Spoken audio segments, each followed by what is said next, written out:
तो ये सबको पता है, सब इस सिस्टम का हिस्सा, बदलता काहे नहीं? सबको मजा मिल रहा है। सोचिए वहाँ देवर भाभी का अश्लील गाना मिलियन में जाके रिकॉर्ड बना देता है। इतना शर्म की बात है कि अश्लील गाने ट्रेंडिंग पे चले जा रहे हैं।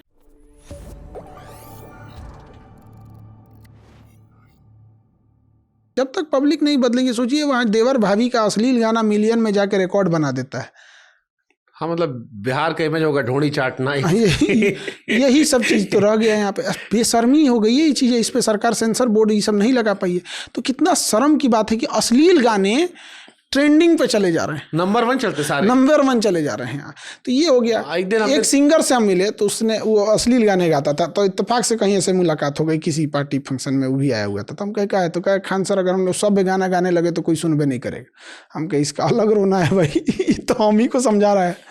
हम कहेंगे भाई अब क्या करें, हम करें कि हम सब गाना गाए हैं और लगा दिखाने कि देखिए इसको कितना लोग देखे हैं, इसको कितना देखे। 2-4-10% का अंतर रहता तो समझ में आता, वो कोई देखबे नहीं किया। तो मतलब हमने गिरने को उत्थान मान लिया है। हाँ, यही सही कहानी है। अच्छा, बिहार में जातिवाद आपको लगता है कब वो खत्म होगा? जात पात खत्म क्यों नहीं हो जाएगा? एजुकेशन अभी देखे क्या है ना, जो समाज में ना जो एक 20-25% लोग होते हैं वो हमेशा प्रोग्रेसिव सोच के होते हैं, बट उनकी जनसंख्या बड़ा धीमी गति से बढ़ रही होती है। और समाज में जो रूढ़िवादी सोच के लोग होते हैं ना, उनकी संख्या एक तो पहले से ज़्यादा है और उनकी संख्या भी बड़ी बढ़ रही होती है। और समाज में वही चारों और ज़्यादा देखने को मिल जाते हैं। तो ऐसा लगता है ये समाज ही नहीं बदल रहा है, बट धीरे धीरे समाज वहाँ भी बदल रहा है। मैं बिहार में कई नेताओं का मैंने पॉडकास्ट किया, तो उसमें एक बीच में डेटा आया था कि बिहार में 1200-1300 परिवार है जिनके परिवार के लोग ही 70-80-90% बिहार में सांसद, मंत्री, उप मुख्यमंत्री बनते जा रहे हैं। ये पूरे इंडिया की बात यही है। यूपी में भी तो वही है कि वो डायनेस्टी चलती आती है। तो कोई जरूरी नहीं कि केवल आप बिहार को ही बोलिएगा। यूपी में कोई भी बड़ा नेता देखिएगा, उसके या तो फादर नेता होंगे या तो उसका बेटा आ गया होगा। तो अगर सिस्टम चेंज करना है, जैसे आपने कहा ना कि टॉप पे जाओ, टॉप पे जाके नीचे बदलाव करो, तो पॉलिटिक्स में आना पड़ेगा या दूर रहकर भी हो सकता है? चीज़ें सही हो जाती हैं तो दूर से ही कर सकते हैं। अकाउंटेबिलिटी तय कर दीजिए। जैसे मान के चलिए आप राशन कार्ड बनवाने के लिए गए, तो उसका या तो 15 दिन के अंदर बनाओ या तो प्रॉपर रीजन दे के रिजेक्ट करो। बट यहाँ क्या है ना, ओपन है, वो 15 दिन का 15 साल लगा देगा। तो फिर उसके लिए उसको पैसा देना पड़ता है। आपका आधार कार्ड में नाम गलत हो गया, 10 दिन के अंदर उसको सही करो या तो प्रॉपर रीजन दे के खत्म करो। आप प्रॉपर लिख के दो कि इस रीजन से नहीं कर पा रहे हैं, वो देगा यहाँ पे। तो आपने क्या किया ना, टाइमिंग नहीं रखा है, जिस वजह से अधिकारी का मन बढ़ा हुआ है। अच्छा तुमको जरूरत है, आप बताते हैं तुमको, अब हो गया वही काम यहाँ पे। जब उसको दिख रहा है कि इस इंसान को 10 दिन के अंदर काम है, लेकिन हम करेंगे ही नहीं, तो कुछ चीज़ें तो गवर्नमेंट इनिशिएट शुरुआत में ही सही कर सकती है, लेकिन ये करेगा कौन? मान के चलिए वो 10 दिन में नहीं किया, तो आप इसके लिए कोर्ट में जाएंगे। और सबसे ज़्यादा चीज़ें कहाँ अटकी हुई हैं? कोर्ट में। मोदी जी जब चुनाव नहीं जीते थे तो कहते थे मैं जजों की संख्या सुप्रीम कोर्ट में बढ़ाऊंगा।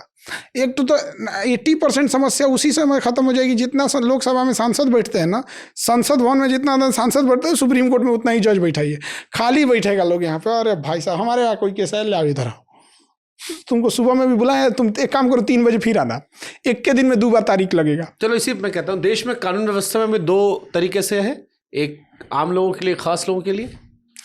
कानून व्यवस्था किस में चलता है? वकील पे। पैसा है, बढ़िया वकील है, पैसा नहीं है, बढ़िया वकील नहीं है। तो एग्जैक्ट वैसे ही जैसे सुनवाई कैसे होता है खट से? नहीं, वो उसके पास वो एक लेगेसी है, उसके पास उसकी पूरी टीम है, वर्क कर रही है, सब कुछ करे बढ़िया। पैसा वाला वकील लड़ते भी केस बहुत मजबूती से हैं, ऐसा नहीं हुआ। जैसे डॉक्टर में क्या है, आपके पास पैसा है, आप बढ़िया डॉक्टर देख लीजिए, और पैसा नहीं है तो नॉर्मल डॉक्टर से जाके दिखाइए। तो क्या फ़र्क थोड़ी, पढ़ा तो दोनों सेम है, उसके पास एक्सपीरियंस है, उस अपनी चीज़ों को रखने का तरीका है। ठीक है, अब पॉलिटिकल सेगमेंट में बात करते हैं। इंदिरा गांधी को आपने कहा कि बड़ी मजबूत प्रधानमंत्री रही, और अभी शायद आपने कहीं जिक्र भी किया था वो होती तो मार मुर के पाकिस्तान को एकदम ठीक कर देती। आपको लगता है इंदिरा गांधी जी सबसे मजबूत प्रधानमंत्री रही हैं आज़ाद भारत की? डिसीजन लेने में ज़्यादा नौटंकी नहीं करती थी, उन्हीं का डिसीजन है, उनको मतलब उनकी हत्या का कारण उन्हीं का डिसीजन पड़ा, क्योंकि जो इंटेलिजेंस थी उन्होंने हटा दिया था उन्हें। इन्होंने कहा कोई बात नहीं, ये तो उन्हीं का डिसीजन था। तो डिसीजन लेने में बहुत स्ट्रिक्ट थी मोदी जी। डिसीजन लेने में क्या है ना कि अगल बगल में 10-15 लोग हैं। जैसे ऑपरेशन सिंदूर चलेगा कि नहीं चलेगा, अब डोभाल साहब बताएंगे। डोभाल साहब बहुत अच्छे हैं, बट अब एज हो गया है। एक एज के बाद आदमी थोड़ा, सबका होता है, आज से हम लोग का भी जब एज होगा तो शायद इतना नहीं एक्टिव हो पाएंगे आदमी। तो ये थोड़ा सा उनमें है गड़बड़ी। इतना बढ़िया मौका मिला था धो धा के बराबर करना चाहिए था ऑपरेशन सिंदूर में। मतलब इतना उम्मीद पाल के हम लोग रखे थे, ये तो बात है कि मतलब दिल पे लात रख दिए, मोदी जी कचर दिए एकदम। बहुत तकलीफ लगा, बहुत तकलीफ। पाकिस्तान में बोलता कि सीज फायर कर दीजिए, आप काहे सीज फायर कर दिए? हाँ, तो वो तो ढापा बोल के चल रहे हैं पाकिस्तान ने यूएस से कहा, यूएस ने हमसे कहा, जो खबर आ रही थी। फिर आपकी सोवरेनिटी कहाँ चली गई? संप्रभुता हम किसी की बर्दाश्त नहीं करते। मैंने ट्रम्प आप बोल देगा वो पेट्रोल पंप तो हो जाएगा, डोनाल्ड ट्रम्प। तो ये नहीं होना चाहिए ऐसा। पाकिस्तान पे आपने क्या बदलाव किया? आपको क्या लगता है ऑपरेशन सिंदूर के बाद आतंकवाद खत्म हो जाएगा? मतलब वो ये कह रहे हैं कि हमने उनके घर में, बाथरूम में, किचन में घुस कर बता दिया कि अब हमारे यहाँ आओगे तो हम तुमको घुस के फिर से तुम्हें ठोकेंगे। कौन वाला मिसाइल मारे हैं? जाके ढलैया तू रहा है खाली, मैंने घरों नहीं उड़ाया है। जिस चीज पे गिरा है ना उसका एगो कोनवा मारा है। तो किस लेवल का आप मिसाइल मारे हैं? मतलब आप पब्लिक को दिखाना चाहते थे कि हम हमला किया। आप पर्सनली खुश नहीं जिस तरह से कार्रवाई हुई, और स्ट्रांग होनी चाहिए थी? आप बताइए, ये मतलब ये दिखा कि हम इंडिया में लोगों को दिखाएंगे कि हमला किए हैं और वहां कह देंगे कि भैया ये जवाब था, उतना बड़ा हमला नहीं था। मतलब आपका मिसाइल पूरी इंडिया को क्रॉस करके जाता है और पाकिस्तान के एयरबेस पे गिरता है। उस एयरबेस की पूरी बिल्डिंग नहीं तबाह होती है, उसका एक कोना तबाह होता है। पूरा एयरबेस उड़ना चाहिए यहाँ पे।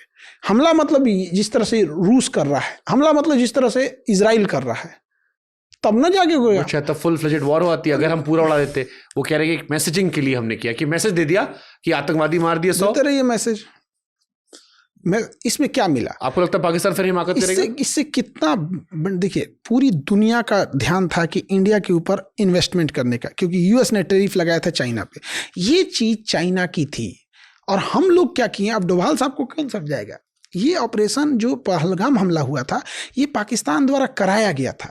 इसका मेन मास्टरमाइंड चाइना था। उसके ऊपर इतनी टैरिफ लग गई थी, पूरी दुनिया चाइना की बात कर रही थी। एप्पल शिफ्ट हो गया था इंडिया में, बड़ी बड़ी इन्वेस्टमेंट आ रहे थे। उसको चाइना को दिख गया कि भाई साहब ये पैसा, चाइना एक चीज़ जानता है, भाषणबाजी नहीं, उसको कहना पैसा लगाओ। पैसा आ गया ना तो 20 गो दिमाग वाले को रख लेंगे।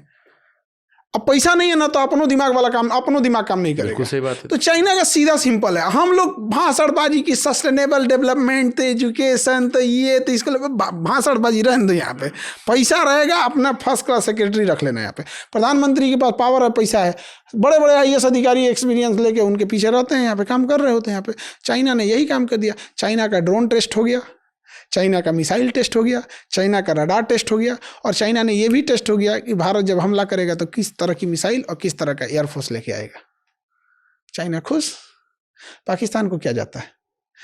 पाकिस्तान का वो जो सेना प्रमुख है आसिफ मुनीर, अपने को फील्ड मार्शल घोषित कर दिया। हाँ, वो भी गजब था। हम मतलब एक तो उनके छाती में इतना बैश लगा, मैं आज तक जान नहीं पाया कि कौन सा जीते वो इतना, और ऊपर से फील्ड मार्शल। और जो फोटो शहबाज शरीफ दिए वो चाइना वाली फोटो थी।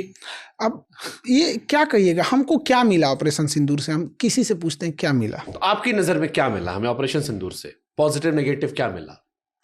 हाँ, एक तो सेना का मनोबल आप लेके चले गए। सेना पूरी फुल फ्लेजेड आप बॉर्डर तक पहुंचा के लेके गए थे, सबकी छुट्टियां कैंसिल कराए थे।